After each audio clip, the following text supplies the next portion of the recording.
Imagine being so frustrated by family pressure that you hire a complete stranger to pretend to be your significant other just for a night.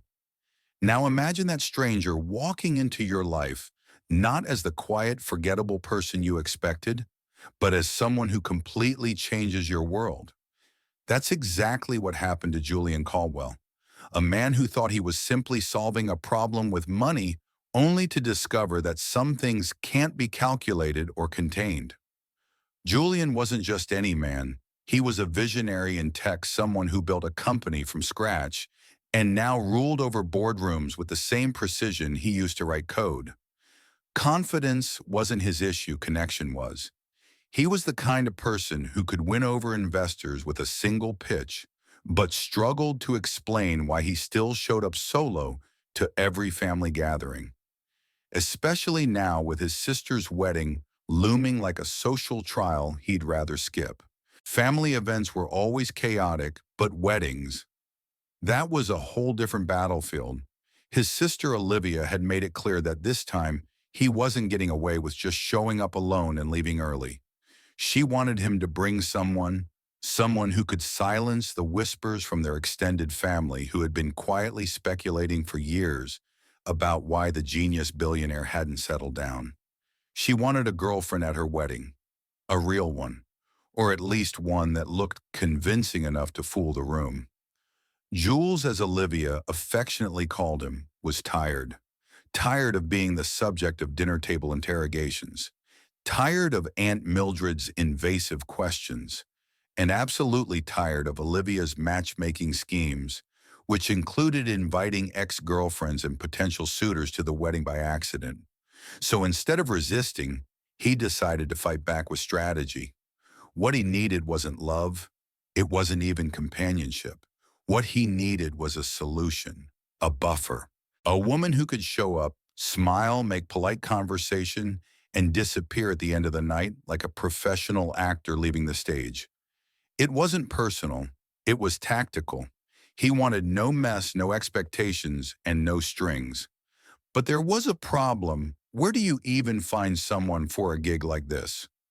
Professional escort services were out of the question. The risk was too high, the optics too dangerous.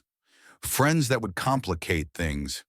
And then while scrolling through the contacts, he had nearly forgotten he remembered her. Clara Monroe, a yoga instructor he'd met a handful of times after his doctor insisted he try something more mindful to deal with chronic back pain. She was quiet, polite, and most importantly, disinterested in his world. That made her perfect. Now to pause here for a second, this is a situation many people might romanticize, but let's think about it differently. How many times do we judge someone based on their profession or their outer appearance? Jules saw Clara as plain, not because she truly was, but because she didn't conform to the glamour he was used to. And that misjudgment was about to be turned on its head. When Jules called her and made the offer, he half expected her to hang up or laugh in his face. But Clara didn't. She listened, and she thought about it. $1,000 for a single evening was nothing to scoff at, especially when she had her eyes on an advanced yoga training course in Bali. She agreed under one condition: her boundaries would be respected. No acting beyond the script, no blurred lines. Saturday evening arrived faster than Jules expected. He picked her up at her modest apartment expecting someone dressed in a neutral tone maxi dress, makeup-free and passable in a crowd. What he got instead knocked the breath out of him.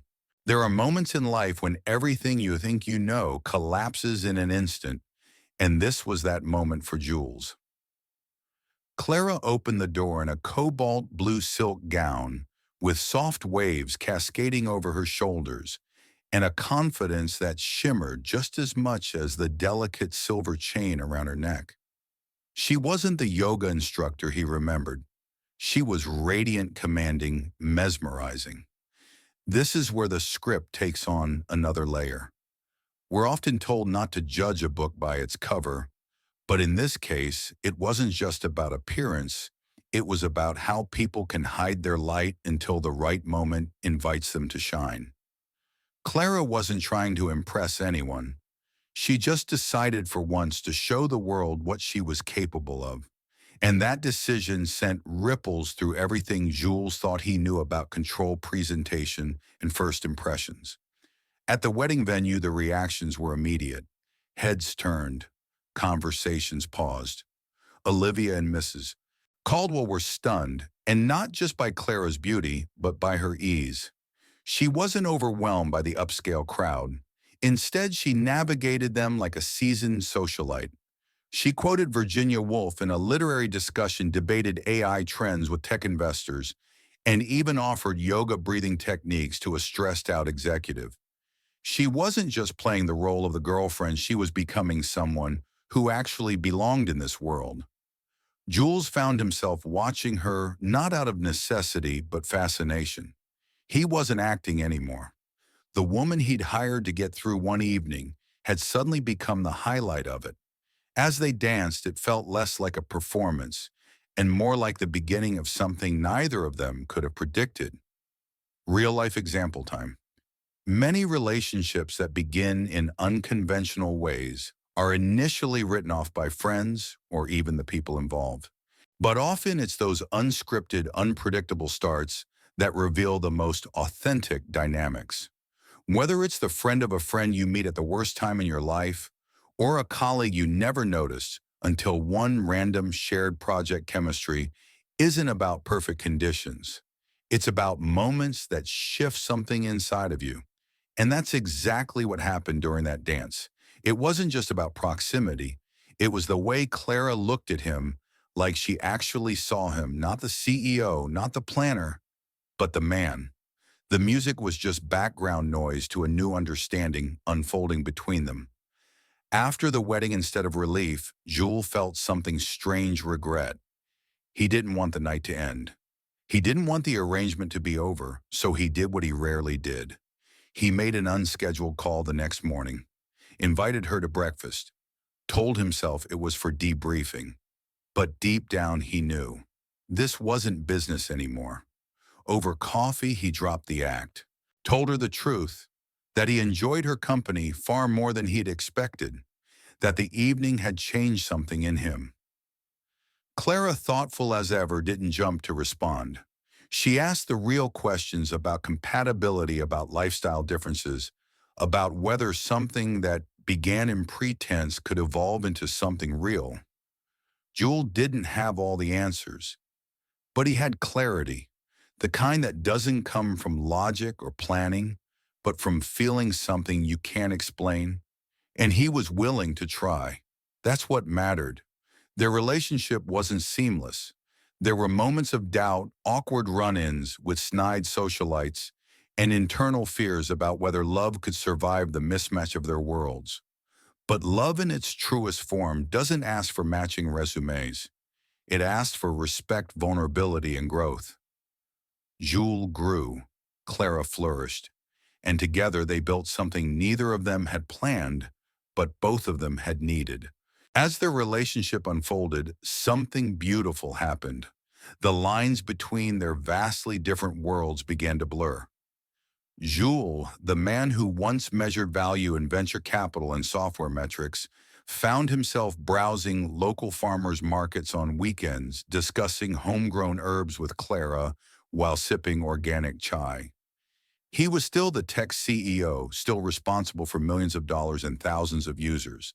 But with Clara, he discovered that value could also be measured in simplicity and shared glances, quiet breakfasts, and long walks without an agenda. They talked about everything, about philosophy, about family, about past mistakes and future hopes. They discovered a mutual love for documentaries, the kind that take you to faraway corners of the earth or into the inner psyche of misunderstood geniuses. Clara introduced Jules to the calming chaos of hiking through untamed trails, while he taught her the satisfaction of writing code that actually worked the first time. Of course not, everyone was thrilled by this unconventional pairing. In circles where prestige and pedigree still mattered more than kindness and character, Clara's humble profession raised eyebrows. At a charity gala one evening, a sharp-tongued businesswoman who had once hoped her daughter would marry Jules made a patronizing remark about Clara's job. Yoga must be such a relaxing occupation, she said, dripping with condescension. Surely not as stressful as running a company. Clara didn't flinch. She smiled the kind of smile that dismantles arrogance with grace and replied, "It's true. Yoga doesn't involve boardroom battles, but teaching people how to breathe again. Really breathe can be just as challenging, especially in a world that's forgotten how." That moment didn't just silence the room, it reframed the entire conversation. Clara didn't need to justify her worth.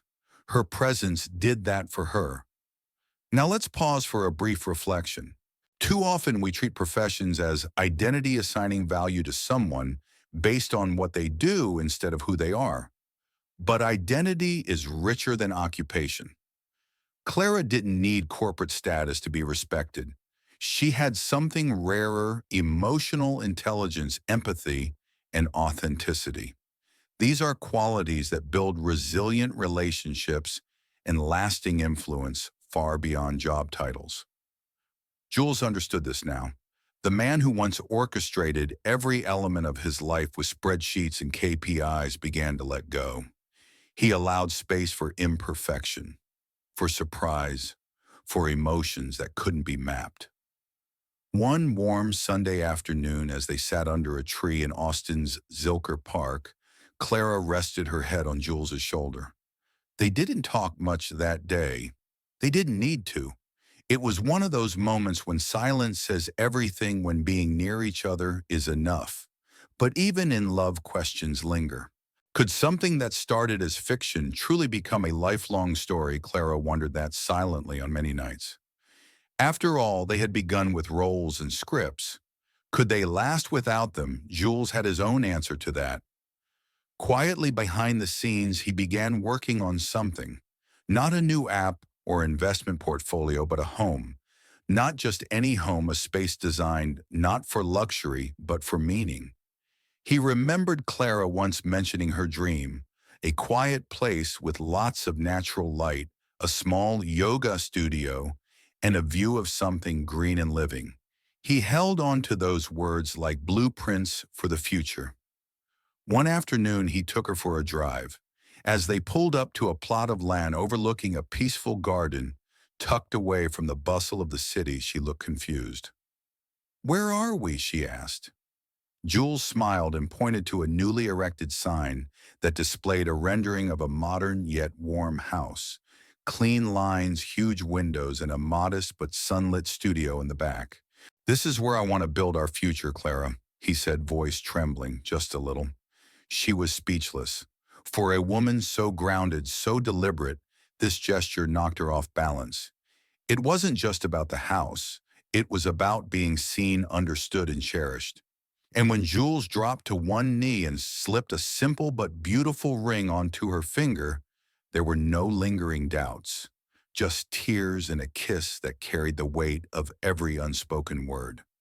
And now let's go beyond their love story, because this is where it resonates for all of us. The lesson here isn't just about romance. It's about how vulnerability creates space for transformation. Jules, once defined by control and logic, allowed himself to be changed by an unexpected presence. Clara, who once stayed in her quiet corner of the world, stepped boldly into a new one, not by becoming someone else, but by embracing her full self. This transformation was not instant. It didn't come from fairy dust or grand speeches. It came from small moments: a phone call, a breakfast, a shared dance, a defended dignity at a gala. These seemingly minor actions built the foundation of something real, something worthy. Real love isn't about perfection. It's not about checking every compatibility box or building a relationship like a business deal. It's about growth, mutual respect, and choosing each other again and again through discomfort, challenge, and unexpected change. Clara and Jules began their journey through a contract, But contracts end. What lasted was the commitment they discovered underneath a kind of quiet, resilient bond that outlives spectacle and silences cynics. And maybe that's the biggest twist of all. The story didn't end with a wedding. It began there. Because when Jules said, "I once hired you to be my girlfriend for one night, and it was the best decision I ever made," what he really meant was, "I finally stopped looking for the perfect life and found a real one instead." Their engagement wasn't broadcast to the world in dramatic headlines or flashy Instagram announcements. Instead, it unfolded in small moments, handwritten notes left on breakfast counters, long conversations under the covers, and Sunday evenings spent reorganizing bookshelves and playlists. There was no need for spectacle. Their story was already extraordinary precisely because it began in the most unlikely of ways. But like all great relationships, theirs faced moments of doubt of adjustment. Jules had to reconcile the expectations placed on him by his elite circle with the grounded, soulful life he was building with Clara. There were board meetings where colleagues raised eyebrows at his softened tone and quieter lifestyle. There were gala invitations, declined, business trips rescheduled, and yes, moments of friction between Clara's minimalism and his once indulgent habits. Yet in every one of those moments, they chose each other. They made room for compromise, for humility, and most importantly, for change. Not the kind of change that erases who you are, but the kind that slowly peels away the layers of performance to reveal who you could become together. There's something powerful about that kind of love. It doesn't shout. It doesn't demand. It invites. It invites you to grow without shame, to stumble without fear, to be truly seen. Clara brought that into Jules's life, not as a rescuer, not as a manic pixie dream girl, but as a whole person who wasn't afraid to challenge, to question, to hold her ground. In turn, Jules gave Clara something just as rare: space. He didn't ask her to shrink, to adapt, to fit into his world. Instead, he reimagined his world around her, not in submission, but in celebration. The yoga studio he built wasn't just a gift, it was a symbol of trust, of belief, of building a life where both people could thrive on their own terms. And yes, the media eventually caught on. Whispers in the tech blogs turned into headlines. Billionaire CEO ditches models for meditation teacher. But Jules didn't care. He had lived that life: the parties, the perfect photo ops, the empty champagne toasts. He had traded it all for something much more intoxicating: authenticity. People often ask, how do you know when it's real? The answer isn't flashy. It's not in the grand gestures or dramatic proclamations. It's in the quiet. The kind of quiet where two people can sit in the same room doing different things and still feel more connected than ever. It's in the decision to stay when things get hard, to listen, even when you don't understand, to love, even when you're scared. Their wedding was nothing like Olivia's. It wasn't held at a lakeside resort. There were no $1,000 flower arrangements or choreographed first dances. Instead, it was held in their backyard under a canopy of string lights with mismatched chairs and home-cooked food. Their vows weren't poetry. They were promises, raw, real, and deeply personal. Promises to keep choosing each other, even when it was easier not to. Olivia, who had started the whole chain of events with her matchmaking schemes, gave the toast that night. "I thought I was helping my brother find a girlfriend," she said, raising her glass, "but he found something better. He found someone who saw him not just the CEO, but the man. And in doing that, he saw himself." The crowd teared up, but Clara and Jules, they just smiled at each other, knowing they didn't need the words. They had already lived them. And here's the takeaway for everyone watching or listening to this story. Sometimes the best things in life don't start with a perfect plan. They start with chaos, with discomfort, with taking a risk on something that doesn't make sense on paper. Jules didn't fall in love because he analyzed the data. He fell in love because he allowed life to surprise him. He let someone in who didn't check all the boxes, but checked the ones he didn't know he needed. We live in a world obsessed with certainty. We swipe left and right looking for perfect matches, build vision boards of ideal partners, and read lists about red flags and non-negotiables. But the truth, sometimes love shows up wearing yoga pants, carrying a clipboard, and asking you to breathe. So here's a question. What would happen if you stopped looking for the perfect person and started paying attention to the real ones already in your orbit? The colleague you dismissed as too quiet, the friend who always shows up, the barista who remembers your name. Sometimes the magic is already there. You just need to give it a moment to reveal itself. Jules and Clara's story isn't just a romance. It's a reminder that our lives are not always linear, that the things we plan for often disappoint, and the things we stumble into can change everything. It's a reminder that being open, truly open, is the greatest gift you can give yourself. And maybe the next time someone proposes something crazy, like pretending to be their girlfriend for one night, you'll say yes. Not because it's logical, but because sometimes the heart knows what the mind hasn't caught up to yet. Thanks for staying with us until the end. If this story moved you, made you think, or just gave you hope, consider sharing it with someone who might need it today. And remember, the best stories don't always start with love. They start with a moment of courage. Subscribe our channel for more powerful stories about love, self-growth, and human connection, and turn on the bell so you don't miss the next emotional journey.